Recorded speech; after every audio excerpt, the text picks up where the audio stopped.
Hi everyone, merhaba, this is Ayşenur Altan. Welcome to Turkish Food and Travel. I'm excited to share Turkish pita bread, gobit or göbüt as we call.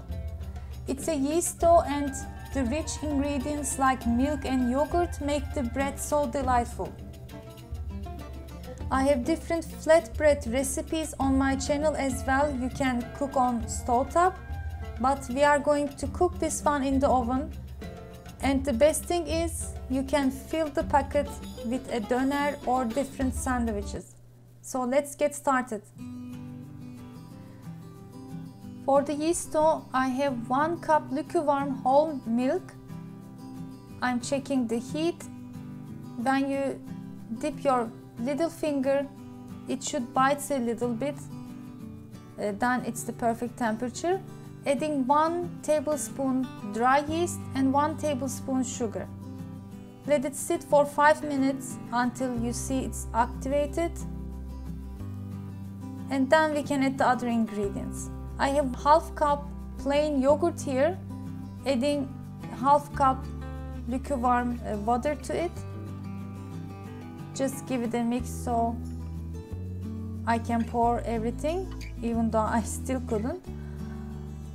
And then add about 5 and a half cups of flour. Don't add the final half cup before begin to knead. You can add gradually. 1 teaspoon salt and about 2 tablespoons olive oil or vegetable oil. And we are ready to knead it. It should be soft, somewhat sticky dough to have a nice, smooth and soft bread, gobit bread.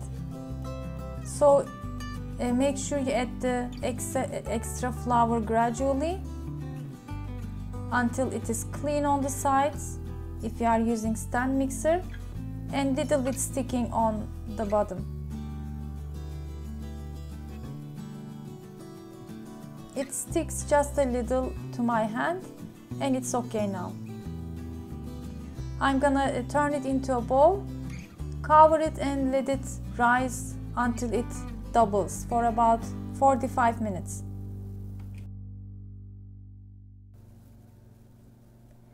And after 45 minutes we are ready to shape our dough.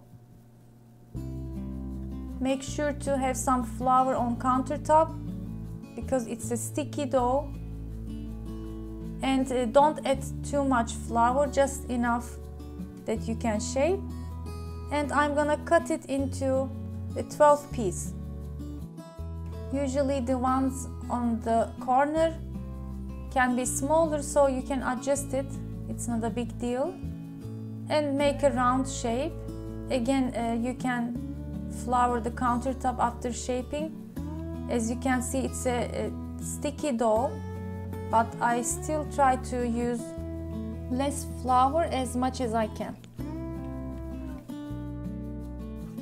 I have my oven tray ready, placed baking paper on top, and now I begin to roll out the dough.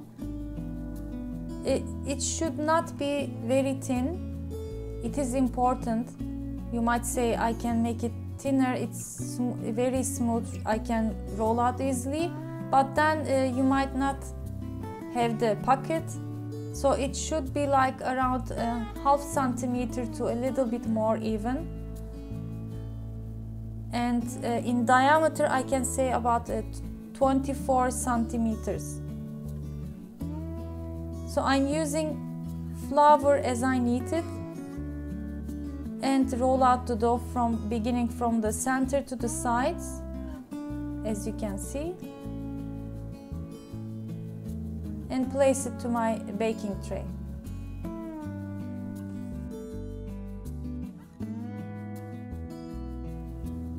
I placed 4 gobit bread or pita bread, we can say, to each tray, and the final 4 I wanted to try them a little bit thicker to see how they're gonna turn out, and just roll out with my hands and cover the dough pieces with a freezer bag that I teared from the sides so they don't dry out, and you can place on top of the bag some clean kitchen towel as well, and let it sit for about 20-30 minutes, and begin to bake one tray at a time at preheated 230 Celsius degree oven.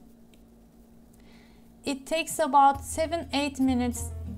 They cook very quickly, and so be careful, and you might like to watch it even because they look so beautiful when they puff up. It is also important to not overcook so they don't dry out. Just look for a light golden color after it is puffed up. If the bottom still needs some time to cook, you can put it on a lower rack. And usually, as I said, it takes about 7 minutes for one tray. I continue to cook the other trays. And another important thing, make sure after placing the gobit breads to tray, cover them with a damp cloth so they stay soft. When you take them out from the oven, they might be harder, and with the damp cloth they will get softened. It is important to enjoy your bread. And they are ready to enjoy as a sandwich or regular bread with a meal or in the breakfast. I wanted to show you a quick cheese sandwich with the ingredients I have at hand. I have some lettuce, cucumbers, tomatoes, Kaşar cheese. You can use white cheese too, that would be even more delicious. And wanted to add some parsley, mint for extra freshness, and some green pepper. There is another sandwich. They use this gobit bread in Ankara, the capital of Turkey. It's a traditional street food, I can say, and they make the sandwich with hard-boiled eggs, onions, some fried veggies, and spices. Maybe one day I can show you that too. Of course, the possibilities are endless to make the sandwich. Please give your idea how would you stuff this gobit bread or pita bread in the comment section. And this is the soft one. These are really very hit too at home. Perfect, smooth, soft and rich, since we have yogurt and milk in it. So give it a try and share it in your comments or the photos with me from my Instagram account, Turkish Food and Travel. Check the other recipes I have from the links. I hope to see you in another delicious Turkish food recipes and travel vlogs. Afiyet olsun.